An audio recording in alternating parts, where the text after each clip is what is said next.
Hey, it's Birdman, and this week we've got two shows. We're going to do the Community Shout and then a wrap show on what happened last weekend. So let's get into the Community Shout and all the people we've got on it. It's mental health and also giving back to the community. Let's do this.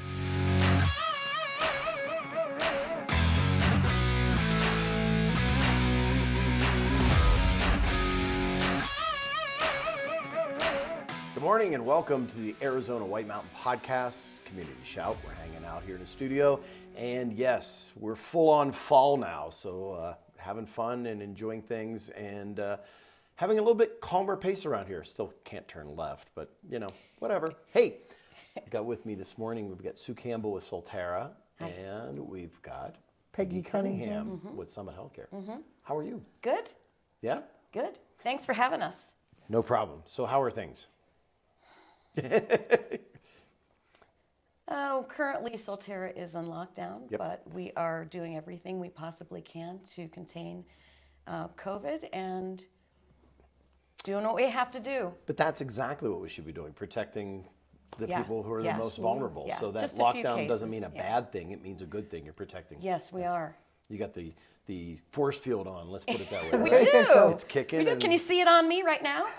And you know what? I having related family there, that's awesome to hear that Solterra is taking the steps to protect. We really are. That community. Yeah. Awesome. Yeah. So what do you got today? So in my position as marketing with Solterra, I've had some questions and I really wanted Peggy to help answer them for me. Bet.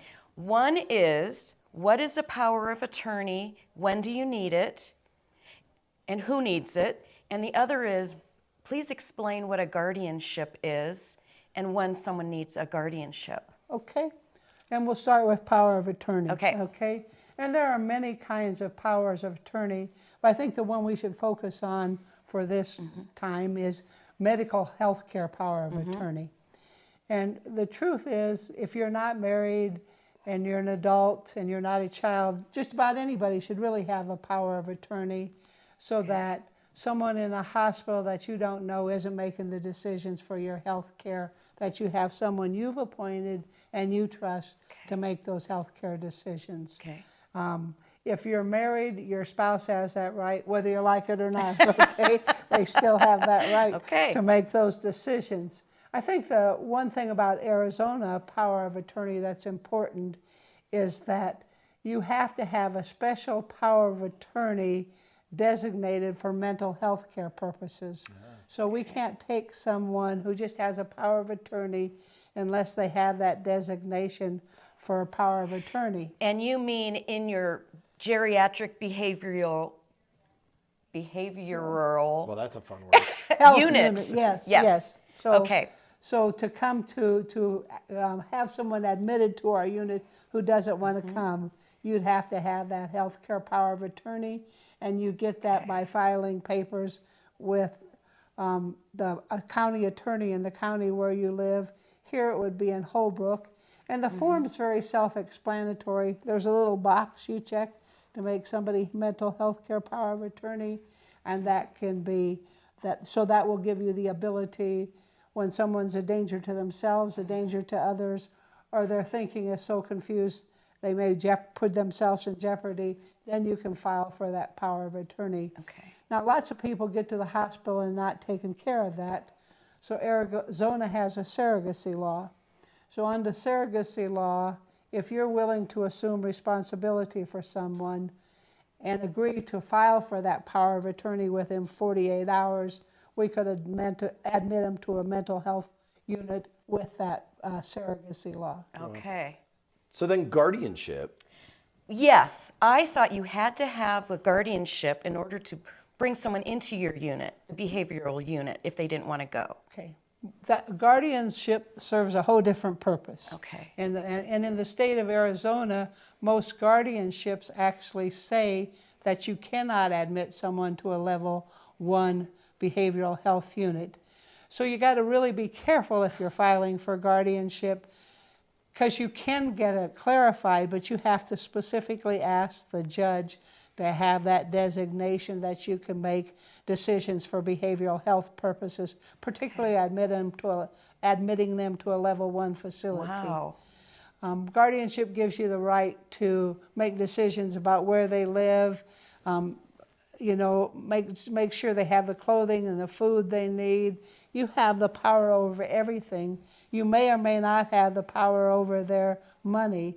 That's another thing that has to be designated in a guardianship. Lots of times a court will appoint an independent fiduciary. Yes. And that's really to protect somebody's funds. I lived in Nevada, and all the guardians ran off with people's money, and then they went to jail. So this is a good law that we have protecting people's funds, although they can appoint the guardian in some cases to be the fiduciary, but that requires a whole different set of court hearings for that to happen. Yes. So am I hearing the power of attorney is the way to go?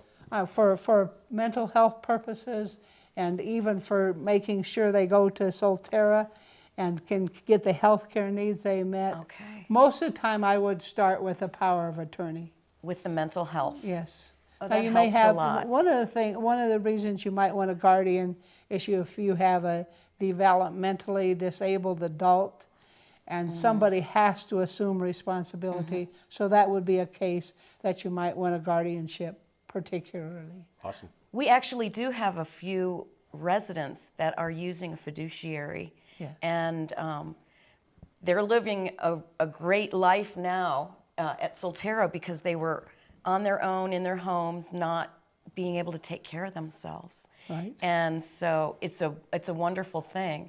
But now I really appreciate that. Now I can inform prospects that it's the power of attorney with the mental health. Yes.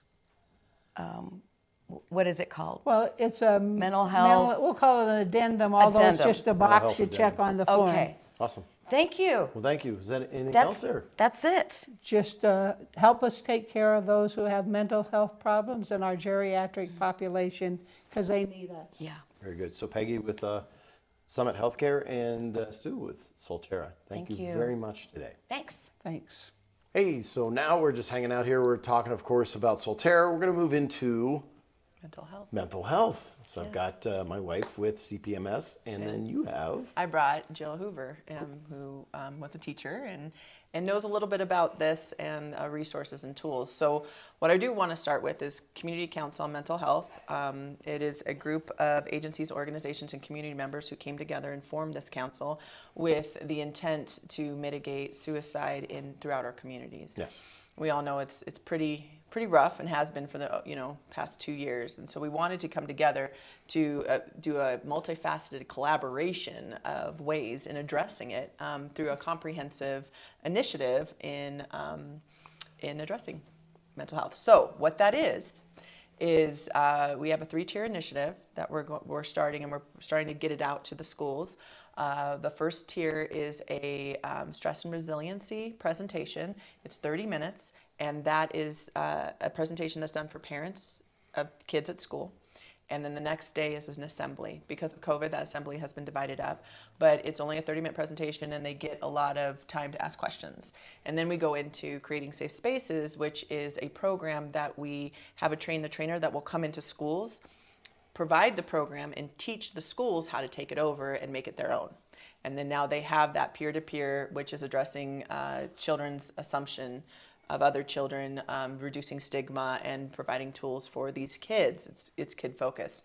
And then why we're here and why I brought Jill today is we also have Mental Health First Aid, which is another program. And again, I might not have mentioned this, they're all free, and they're provided to the schools free. Awesome.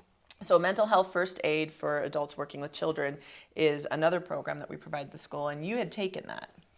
Right. I was in a capacity where I received the training. It was a trainer for trainers.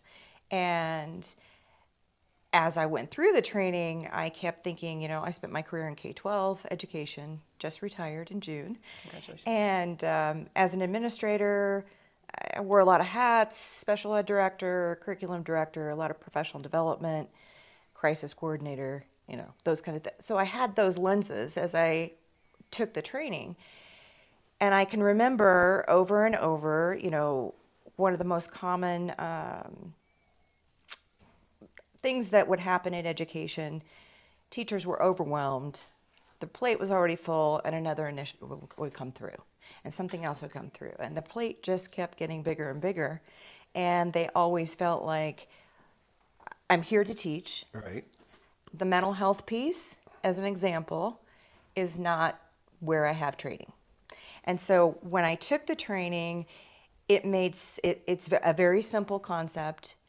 Just like CPR, you are not an expert. When you take CPR training, you're just there to help somebody until the professionals get there to help them. Right. Mental health first aid, same thing. And I felt like it was such a strong set of tools to calm educators and make them feel more empowered that I can perform mental health CPR, working with children, identifying things, paying attention in a different way, until the professionals can get involved, and then knowledge of some of these resources like you're talking about, and collaborations with different community resources. And some schools in our area do have a much better level of mental health services with counseling, that kind of thing, that hadn't been really entrenched in the past. School counselors were testing coordinators, registrars, So if you weren't lucky enough to land a big grant where you could get clinical counselors, it wasn't happening in our schools.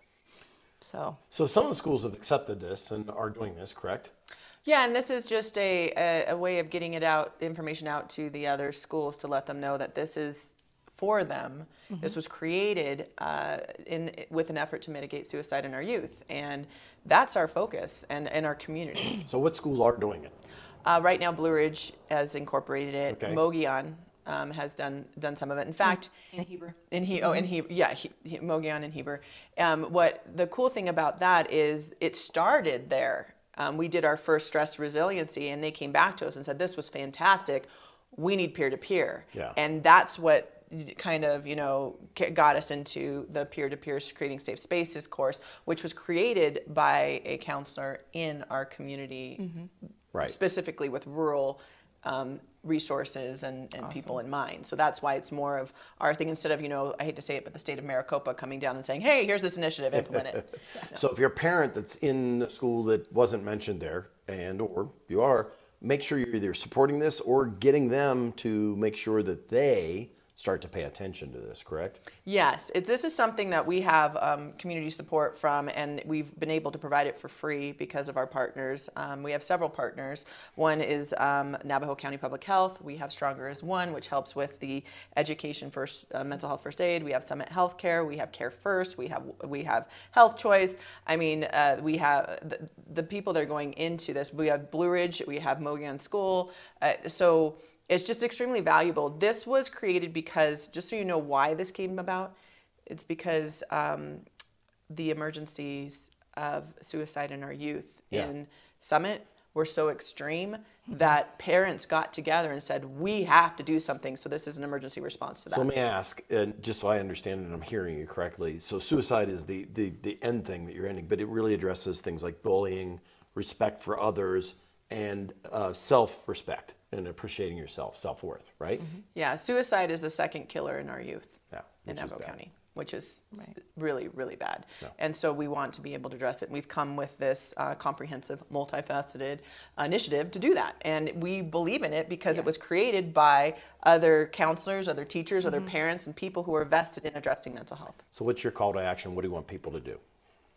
I want to encourage people in the community to engage their schools in this work. I want, you did the mental health adults to children, right? Adults working with children? Mental health first aid training for educators. For educators, okay. Well, it wasn't specifically educators. I just have a K-12 lens, but Yeah, but but adults working with children, And so if you're a teacher and you want to take this, it's accessible whether you want it in your school or not. You still have access to the adult mental health first aid. We can connect you to that. You're welcome. I'll share the information, but Navajo County Public Health Services District has created, they will be the intake of that information and scheduling everything. They'll come to you.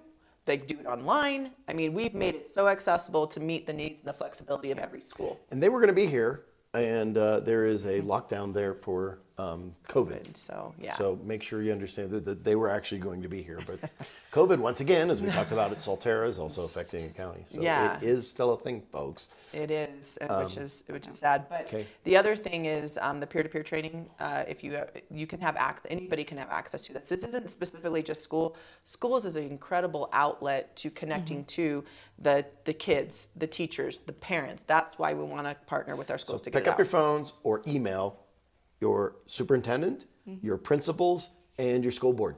And ask them to be a part of this initiative and to help mitigate suicide in our youth throughout our communities. Thank you, ladies. Okay, still here in the studio hanging out. And now we've got Linda. It must be a full moon. No, not yet. Oh. Not yet. No, it's a wonder little dip moon. She kept telling me it's a little what? A little dip moon. Little dip moon, so no full moon. No full, no. I come out at other moons.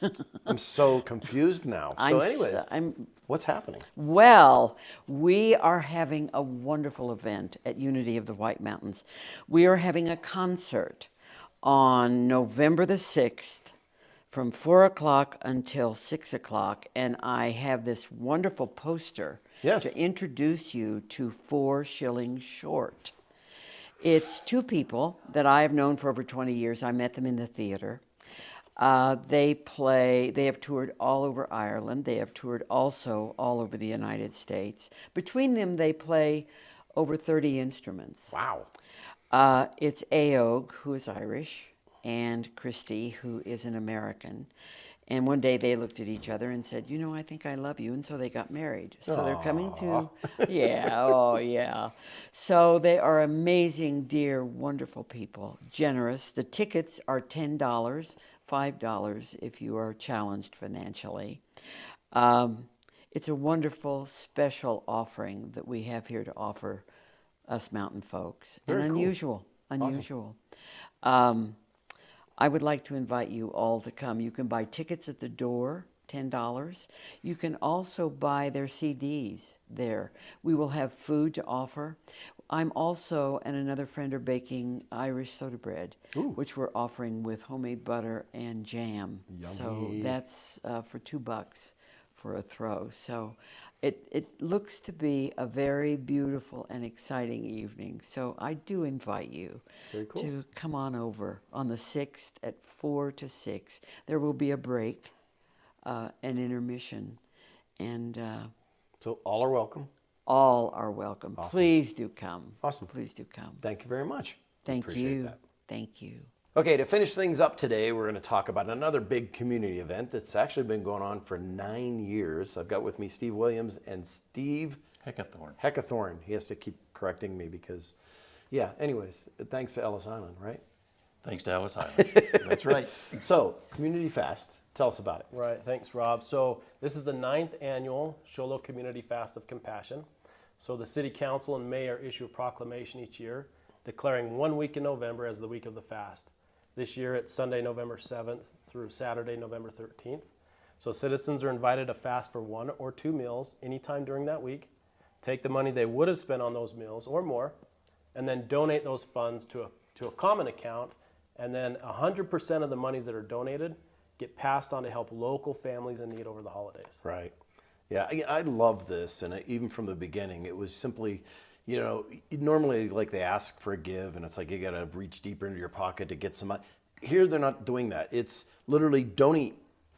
Okay, so you sacrifice a meal and feel what it's like, and give that meal to somebody else. Well, the health of any community is based on its attitude towards charity. And the city of Show is honestly just one of the most charitable cities I've ever lived in. And the care that they have for their citizens and just different things in the community, they really care about those that are less fortunate. And when we put this together, the original genesis of this was churches that got together to begin this. Right. And then when we presented it to the city of Show, we didn't know whether we'd get buy-in or acceptance, and they just embraced it. And Mayor Seymour took it, and the city council embraced it, and it took it to a whole nother level. And so we've watched donations go over the years. From the first year that we donated, we had donations around $9,000. And we've watched that go up every year and progress every year. And last year we ended up right around $48,000, which is the best year we've ever had. Yeah. And one of the amazing things is the corporate buy-in and business buy-in that we've had from business leaders in Shovel. You bet. Rob, if anyone wants to donate or if they want to learn more about it, go to the website. It's easy, sholocommunityfast.org. You can donate at Sholo City Hall. You can donate at Chase Bank, National Bank, or Arizona Central Credit Union. And you can also donate online. And then I have to tell you about one event to wrap it up, if that's okay. Yes, absolutely. So on Sunday, November 21st, at the end of the fast, we do a community celebration. And so there's a number of churches, and the Sholo Showbiz Choir is going to perform. There's some musical numbers, but also we have representatives from organizations that received donations last year, and they come and they talk about who received monies, not by name, but just their stories and how the donations benefited people. And so that's always a highlight, to hear about how people's donations help their neighbor, single parents, people that are struggling, elderly. Awesome. It's really inspiring. Awesome. Well, thank you both for coming in today to talk about this and support it. Like I said, it's easy to do. Just take the little sacrifice yourself and pass that on along to others. It's the Sholo Community Fast. That's right. Thanks, Rob. Thank you, Rob. Hey, that's going to be it for this week's Community Shout. Remember, we've got another show that's a wrap on everything that happened over the weekend. We'll see you there. Like I always say, if I don't see you around town, I'll catch you right here on the web.